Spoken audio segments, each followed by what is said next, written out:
Coach Reb, you and I did a podcast a couple months ago, and one of the clips from the podcast was that NATO will be begging for Palantir.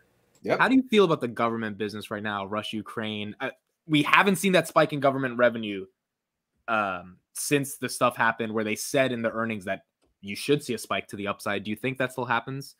And how do you feel? I don't want to comment on it in the context of like revenue and stock and all that kind of stuff, you know, because I can't. But like in terms of, yeah, NATO is going to be begging for Palantir, and you still believe that? You still, dude, I think we all, the writing's on the wall, guys. Like, war is here and it's going to expand. Like, there's no, Taiwan's going to be invaded. Period. Like, end of story. You believe that? You think that's definite? Believe it. I don't need to believe it, bro. Like, the writing's on the wall. There's a fucking blockade, you know. So it's over. Like that, and I felt that like over a year ago. Like, China doesn't fuck around, man.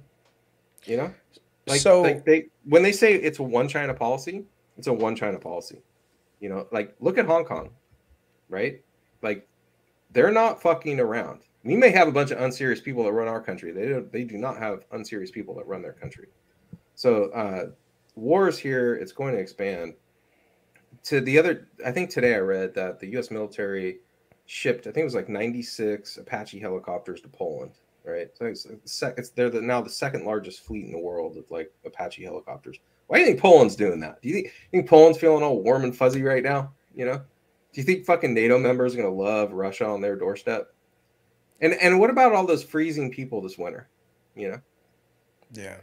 The other thing is don't conflate commercial spending to government spending. Government spending works in this huge, like, it's this weird thing where they take an unlimited amount of time to pay you. Okay. Yeah.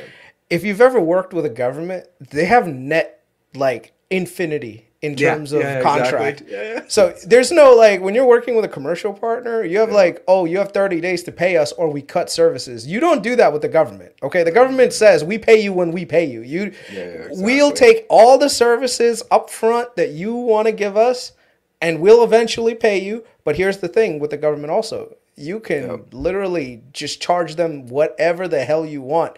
And if they're desperate enough, they'll pay it. Right. So I do think in that regard, Palantir is going to do very well on the government side in the future. Whether that's Q3, Q4, Q1 of 2023, I don't know when it is, but those revenues are eventually going to hit Palantir's balance sheet. And that's when you will definitely see a spike in Palantir's prices, right? Like in terms of stock and stuff, because that's when, oh my God, they're returning to growth again. Because if you look at the revenue growth that they had from the government side, it was 13% year over year, which is meager. But Arnie Arnaldo, he did a really great breakdown where he actually lined up all the defense contractors and said, okay, year over year, look at how much spending that the government had. And with the exception of Palantir, who grew at 13%, everyone else was down year over year. So that just goes to show you that a lot of this was more on the government not spending money because there have been issues with the spending bills and everything going across. But eventually those revenues will come in, they'll be captured, and they'll be reflected on the balance sheet, in which case you'll see growth again, right? The question is, will commercial keep growing also at the same time and boost up Palantir's growth prospects above that 30%?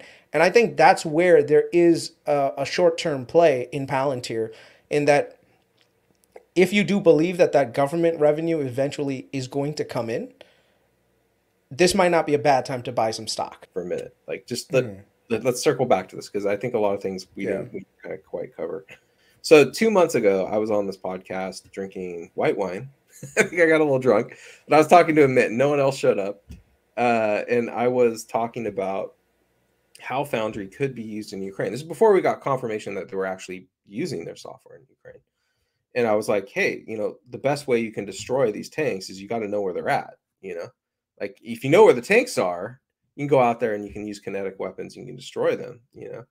And knowing where to put those assets, and also the combination, like as Karp describes, you know, the willingness to fight to the last man, like, that's a powerful combination, right?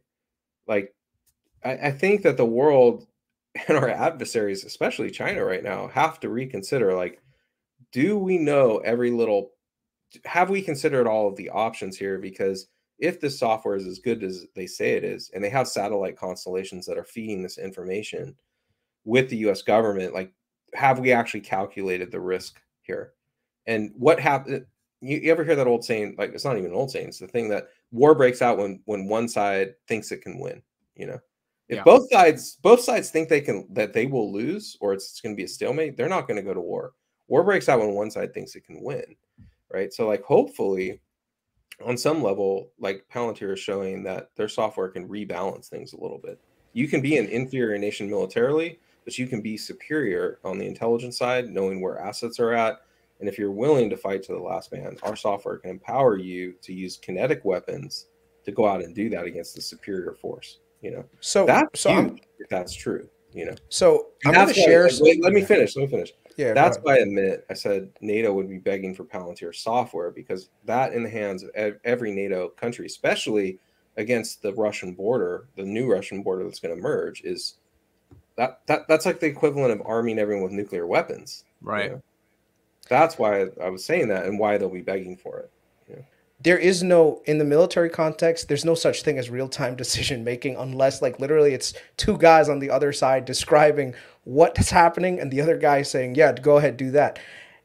Right now, this is the kind of technology that Palantir is developing, okay, with their geosats up there in the sky, recognizing where the tanks are, how to plan things out, how to do real-time mission planning, and actually utilizing resources from all over the not just the Army, but actually the Marines, the Navy, the Air Force, because you can see that a lot of that stuff was all combined together, right? So when you think about it, the Army operates independently, the Air Force operates independently, but the mission is essentially the same, right?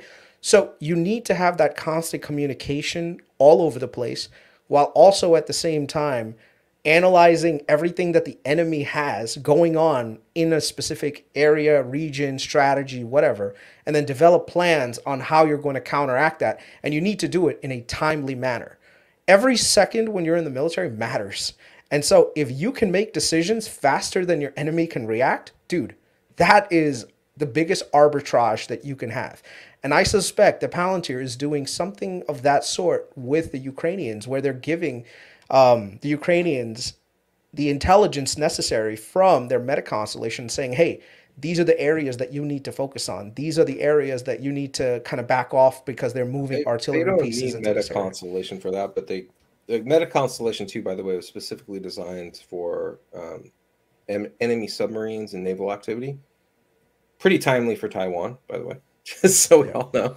But like, so these drones that our special forces use, I think they're called like switchblades or something. They're like, these little man-portable drones. They can launch them really quickly. They can actually cover a really large area. And I think that's primarily how they're collecting the data. I don't know if you guys remember that Medium article that came out a long time ago about how blimps were being used in Iraq and were fed through Gotham. All their feeds were fed through Gotham, and all of the data about everything that was going on in the battlefield, in conjunction with the blimp data, was being fed into a central like a NOC, basically, or not a NOC, a TOC, right? Like a Tactical Operations Center. I think that's what a TOC is, right? Am I correct? Right? Say again? You believe so? I'm gonna look up Tactical Operations Center. I think it's called a TOC. Someone, you got military members out there, correct me if I'm wrong. I'm just another dumbass civilian, okay? So don't hold it against me. But I think it's a Tactical Operations Center, and they're feeding all this information in. And they had like a really good view based with Gotham of what was happening in real time on the battlefield. Really cool stuff. So yeah, I mean, a lot of people are giving Chris shit right now for like playing a video game thing, but like at the same time, he's just trying to illustrate, like, in the real world, that's what's happening. You're taking all these intelligence feeds, you're trying to consolidate them, you're trying to give the commanders like somewhere to look at with all this data and make a decision on what to do, right? And in the Ukraine, a lot of that is, let's get these small drone feeds on where the tanks are. Let's get that to my troops who are basically running around trying to avoid artillery fire and not get blown to fucking pieces. Where to go, set up, and destroy these fucking tanks with javelin missiles and other kinetic weapons. Totally valid, right? Now, if you're in the military and you want to contradict any of that, go for it, you know. But like that's my understanding as another dumbass civilian who's never served and doesn't know anything about this, reading all the articles I can. That's my understanding of what they're doing. But that shit is groundbreaking, guys. Like that is not something that the enemy can do, right? Like that's not something Russia can do. That's not something fucking China can do. That's something we as Western countries can do, and it's only powered through systems like Gotham. And I think it's causing recalculations. So like that whole thing when like we were saying before, or I was saying before, like wars break out when enemies miscalculate, you know, it's causing China probably in particular as with this invasion with Taiwan to think like, have we calculated all of the things that could go wrong here? Because if Russia is this bogged down because of a few fucking Javelin missiles and Palantir, where are we going to be with fucking Taiwan? You know? Real quick, Coach Rep, if China did invade Taiwan, though, the relationship we have with China as the United States, I mean, that's a whole, from a supply chain perspective, I would assume companies have to leave, right? And then that is the commercial aspect for Palantir. I mean, outside of the governmental use, it would just be insane if that actually did happen. I think that like if they actually invaded Taiwan the way Russia invaded Ukraine, like, and it was it was like objectively it's happening. I mean, the United States' entire relationship with China from an economic perspective changes. Well, yeah, I mean that. I think that's been the thing that people have been sounding the alarm on for a long time, you know. And okay, let me give you a microcosm of this. How many people are going to freeze to death in Europe this winter because of reliance on Russian energy? Might be a lot. Number for me, might be a lot, right? Well, in the United States, no one's going to freeze to death, and we probably won't starve to death. We got a lot of calorie reserves in this country, so like we're, you know, but it's an example of like, yeah, stupid fucking policy leads. You know, play stupid games, win stupid prizes, right?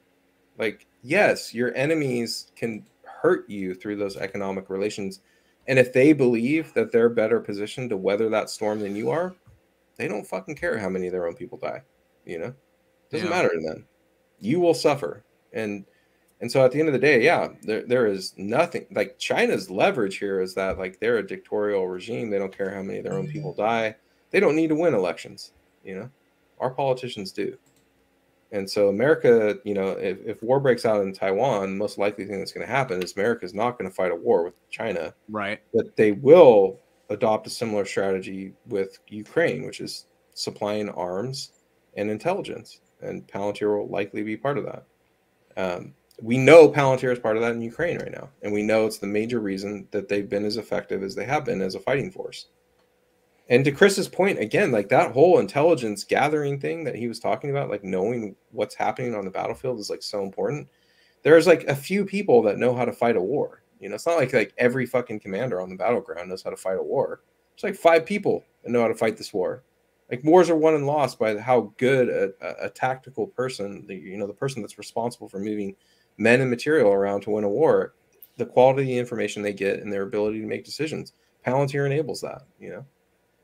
Yeah. So we just, anyway, the point is don't underestimate that intelligence apparatus and how much Palantir is part of that. And if they weren't there, how different the outcome in Ukraine would have been. Now, I can't bet that. Like, this is speculative. It's based on what we're hearing from them. It might be a different story if Zelensky were, weigh in on that, Yeah.